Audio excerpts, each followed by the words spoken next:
got a slew of earnings reports that made us feel a lot more confident about the U.S. economy. But before we get too euphoric, I think it's worth checking in with Waste Management, WM, the #1 garbage disposal play in North America, because most forms of commerce tend to generate a lot of trash, especially construction. Waste Management, therefore, has its pulse on the U.S. finger. And here's the thing. While Waste Management stock has rocketed up close to 30% over the last 12 months, an impressive move, darn thing stalled out of late. It's up just 2% for the year. That includes today's nearly $2 decline in the wake of Waste Management's earnings. Why did the stock get dinged? Okay, the company posted inline earnings with stronger than expected revenue, up 8% year over year. That's pretty good. Management reiterated its full year outlook. I like that. Waste Management also won some major new customers in New York City and Los Angeles, but investors seem to get a little spooked after management talked about increased volatility in recycling commodity prices on the conference call. So is this a rare buying opportunity in a high-quality stock, or is there something negative that I'm missing here? Let's take a closer look with Jim Fish, the president and CEO of Waste Management. Jim, I kind of want to do over here. A lot of people got caught up in this commodity recycling issue. I thought the standout was huge cash flow and 8% growth. Tell me if I'm reading it right, or I should be more worried about recycling. Well, look, I'll tell you this. I'm glad I'm not a day trader, because I would have picked it wrong. 8.3% revenue growth and 8% EBITDA growth, 14% EPS growth, and really the best recycling quarter we think we've ever had.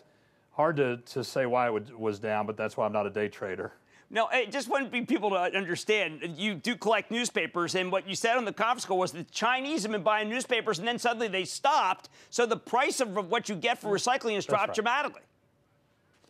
Well, right. So, they're our biggest customer. They buy almost 100% of our newspapers, and they buy about 30% of our cardboard, about 60% of the mixed paper. And when they stop buying newspapers, boy, the price really drops off. It dropped 40% in 1 week.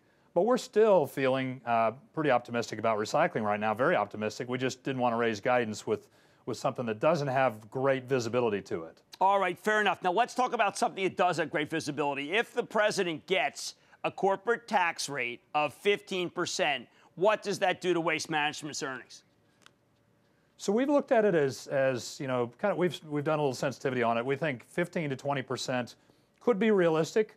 There's going to be some type of give back there, and we're not sure what that is, whether it's interest deductibility or fuel tax credits.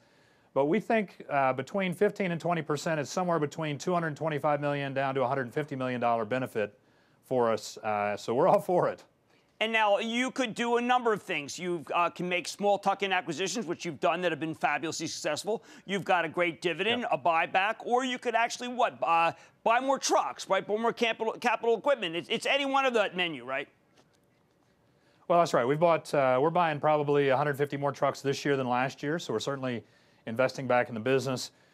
We haven't bought any shares yet this year, but if we don't find a good strategic acquisition, and by the way, after the dividend, that's our first choice, is to find a good strategic, accretive, fairly priced acquisition.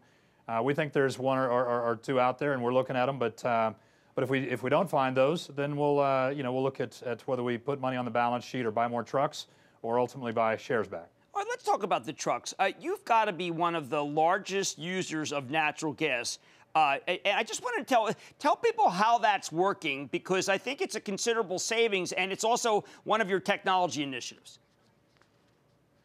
Well, it is. So, Jim, about 50%, maybe a little over 50% of our fleet now is natural gas. So we are, actually, I'll take that back. I think it's more like 40%, but still, it's a big percentage of our fleet. And it works well for us for a couple of reasons. Customers like it.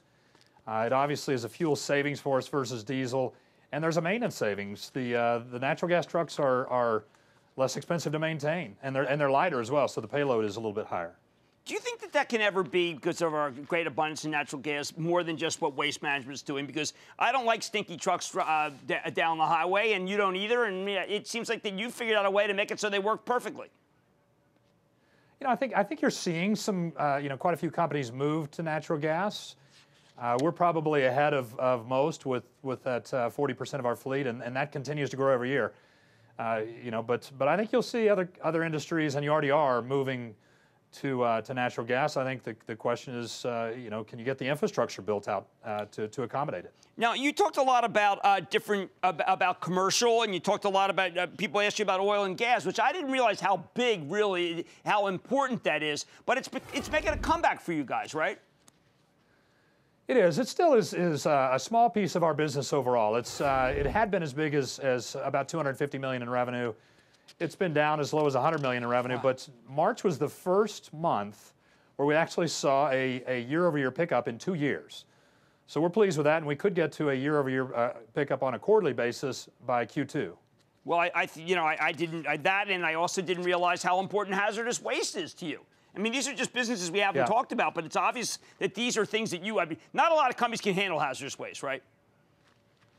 Well, that's right, and we're one of the big guys when it comes to hazardous waste. We like the business, and by the way, we think that the industrial economy is going to grow faster than the overall economy, right. and so it's good to be in hazardous waste or the non-haz special waste part of the business. All right, one last thing. I saw that you were hiring a chief technology officer as part of your strategic pillar. Look, I'm naive. It's trash. What's strategic? What does technology have to do with it?